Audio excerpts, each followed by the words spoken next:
Is it fair to say that you are more popular in Europe than in the States these days, a bigger star in Europe, or is that only an illusion? Well, first of all, I think it would be unfair to say that I'm a bigger star in Europe than I am in the United States. I would say that there is perhaps a greater intensity in the public's response to me here than there is in the United States because of the lack of familiarity. I mean, I grew up in the United States. Most of my public life is a very familiar item in the United States, and up until about 3 years ago, I was still a great curiosity, I think, on a personal level to the European public. So I would say that just based upon a time element, based upon how long it has been since we have last played here and how long it's been since we've come back, makes the essential difference in the intensity of the audience's response. But I wouldn't say that the popularity in Europe is greater than in the United States. What was it 3 years ago that made the difference? What made the difference 3 years ago is the fact that I had not been in Europe since 1960. So that there was almost 16 years between the last time I had appeared on this continent and my next appearance. During that time, of course, I appeared constantly in the United States and in Canada. So I was quite familiar back home. I read the script of a talk show you had with, I guess it was Michael Jackson from KABC, and there you said that there are two important parts in Africa, important for you musically. First of all, it's in the West, I think it was Senegal you talked about, and then the most important part for you was South Africa and the music there. Now, a few years ago, everybody called you the King of Calypso. Have your aspects changed? First of all, the two countries that interest me the most musically out of Africa at the moment is the music that comes out of the Congo and the music that comes out of South Africa. I'm familiar with some of the music that comes out of Senegal and other places, and I find that I am much more familiar with that than I am with what has happened with the music that comes out of the Congo. All of that has had its influence on what I'm interested in doing musically. It means a great deal to me because once we have made those recordings and they have been put before the international public, the response of that public will perhaps dictate very intensely how much of my time will be involved with the music and how much of it will not. The other part of the question is that I've never considered myself King of Calypso. It was always a kind of a journalistic handle. It was something that media and the merchandisers of my music created in order to have, I think, for swift purposes of identification. I resisted that title, not because I didn't have a great love for the music, but I felt that with a title like that, one develops a cult. Once people become involved in a cult, I find that it can be very short-lived. If the music faded in its popularity, if it had no relevance to the world at that time, and especially in that form, anybody who is intensely identified with it would also have to pass. I felt that my basis as an artist was much broader. I'm an actor. I love the theater. I sing music that comes from all over the world. I'm basically a universalist, and I just didn't want to be identified that strongly with one specific segment of my own musical abilities. If you had it to do over again, knowing what you know now, do you think you would put up a little more resistance, perhaps, at a handle like that? No, not really, because I think that what has happened that I could not foresee was that I think the West Indies, and certainly Africa, has begun to impose a very powerful image on world taste. I think that much that will be seen in the very near future musically will have a lot of its influence and its roots out of African third world music. So that now that a world moves with a greater sophistication towards an understanding of these places, an understanding of the music, an understanding of the scope of things that go on in this music, no longer does the identification disturb me. You have to understand that 25 years ago, most people viewed the West Indies in racial terms that did not satisfy me, and I felt left a great deal in terms of its dignity and its description of the peoples of the West Indies. People saw us as happy natives running around in an island with big straw hats, constantly being subservient to European needs and taste, and I saw it as a caricature. I think from that time until now, one has come to understand that there's much, much more about the peoples and the character of the quality of life and the character of life in places like the West Indies, in places like Central America, certainly Latin America, and certainly everybody has become much more sophisticated about what Africa is. Most of the world had a Tarzan concept, that there were these primitive natives who were helpless, selfless, without a culture, without a history. So when certain things were imposed upon us as titles, I was always very suspicious. But now I think the world is much more sophisticated, and when you speak of Africa and you speak of the West Indies, it's no longer the happy native. They take us as a very serious people.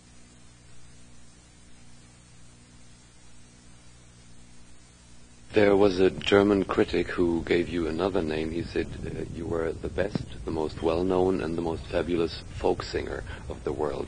Now, am I correct or am I wrong when I say that there were surely a lot of songs on your last LP which had folk character, but which were very close to the side of which had a hit character, and which were not so much folk songs as you used to do them before? Well, since I have not had the opportunity to hear all the folk singers in the world, it's kind of hard for me to respond to that kind of claim. Needless to say, I'm appreciative that the critic was that enthusiastic about what he saw and what he heard. Secondly, I've always taken great exception to anybody who tries to put a limit on what folk music is. I have been with people who are purists, or who call themselves purists, who maintain that they are the true interpreters of the proper character of folk music around the world. Well, upon examination, I then say that folk music is a sociological and a historical process that shifts from century to century, from generation to generation, from year to year, from experience to experience. The first folk song must have been Ugh. First time man ever uttered a musical sound, that was the original folk song. Well, from that time until now, much has happened. A purist would have to be singing Ugh. Since purists do not sing Ugh, they're singing things that are a mutation of a lot of different historical influences. We live in a period of great technology. We know more now about the music of China than we knew, at least the general public. We know more now about the music of Africa, of many places. Each country takes upon itself the ability to interpret that music, and each individual artist has that right. I think what's important is, have we, those of us who have chosen to interpret what we see or hear, have we retained the integrity of the music, and have we brought a new and a dignified attitude and a concept to people that may not have had it before?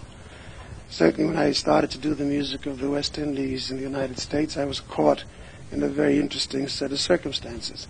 Were I to sing the music as I knew it as a boy, no one in America would have understood it. And certainly there were those who already preceded me that did it, and did it even better than I. My job, in order to get people to understand the music, was to try to find a way as an artist to perform that music so it would be understood by people. And then if people understand it, perhaps they would be willing to pursue a more in-depth view of what these people are about and what is their music about. So that I would say that most of my interests are deeply involved in music that reflects life, music that reflects a certain kind of a humanist attitude towards life. And I've taken the prerogative and the privilege that singers and folk singers have taken all through life, to take one song and to interpret it for the needs of the time in which we live.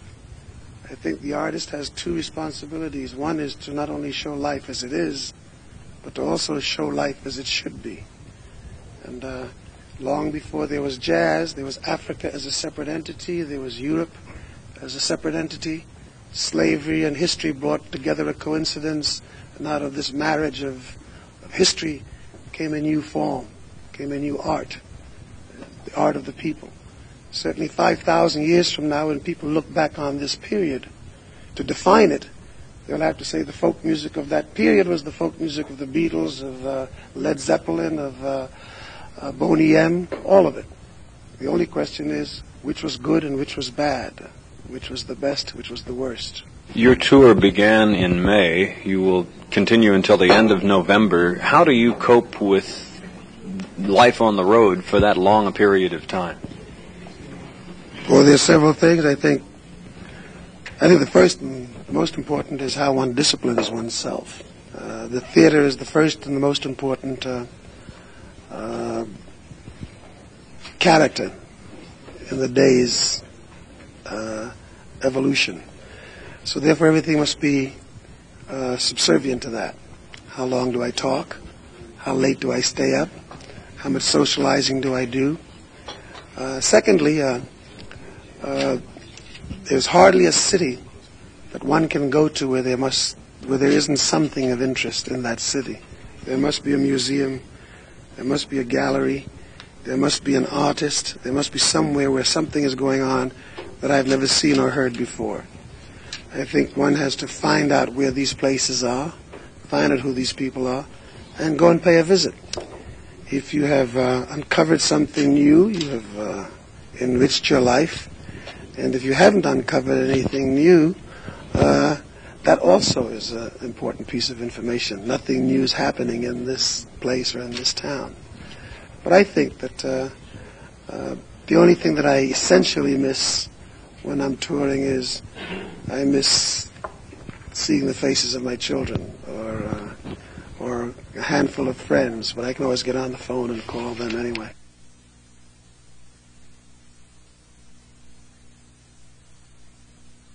You have been very popular over here for the last time you were here in 1977, and I think you agree with me when I say that the European audience loves you. Now, a lot of people say that nowadays American artists also come over here because the German currency is loved very much in the States. How important is that aspect for you? I would hate to speak for the other artists. I must leave their approach to the way they handle their lives to them. I have no reason to war on them. When I first came to Europe, I knew very little about the style of things. I'm talking about in 1976 and 77. We charged a price for tickets here, or a price was charged for tickets here, which alarmed me. I was told what other artists coming from other parts of the world charged, and at least we seemed to have been in step with what was the going rate. After my last experience here in 1977, a lot of people throughout Europe expressed with great concern that the prices made it impossible for them to be able to see me perform.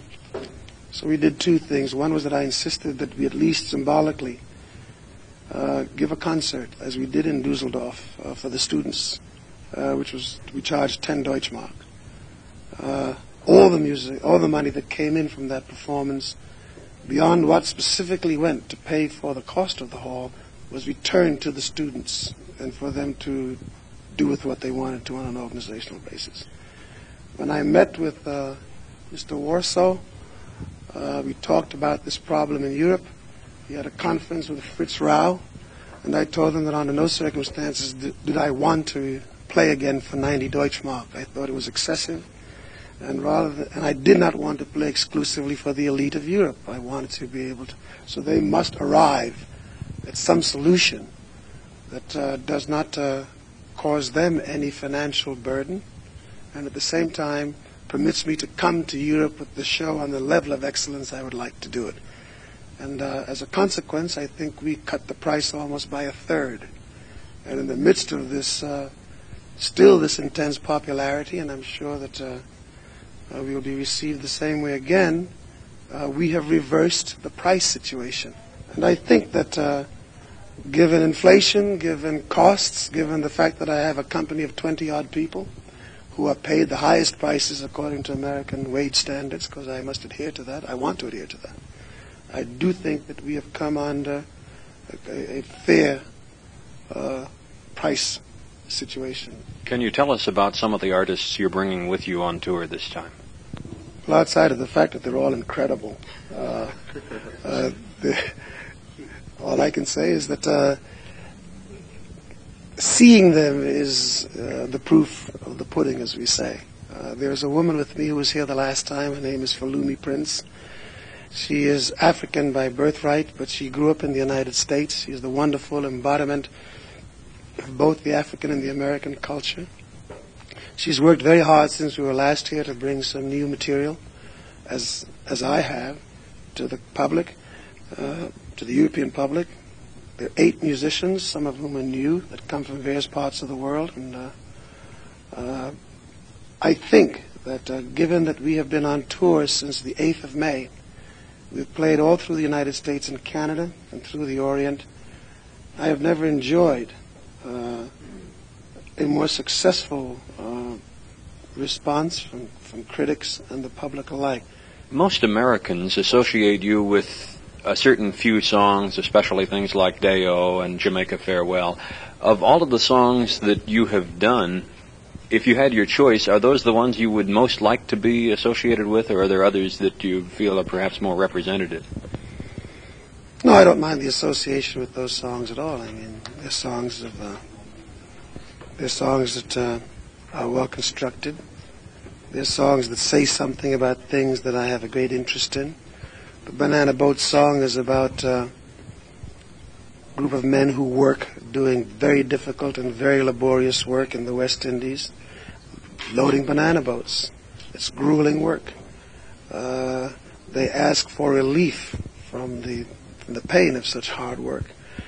Now, anybody who hears that song has got to hear that information. It certainly helps give the world another point of view about the islands that they did not have before. So that if I had to go through it all again, yes, I would still select to do those songs, and I would perhaps do them a little better now that I've grown and developed and matured a little more as an artist. But by and large, I've done a couple of pictures I haven't liked. There's some songs I know I could have done better, but the ones that have become the most popular, the ones that have been enjoyed most by the public, I have no regret.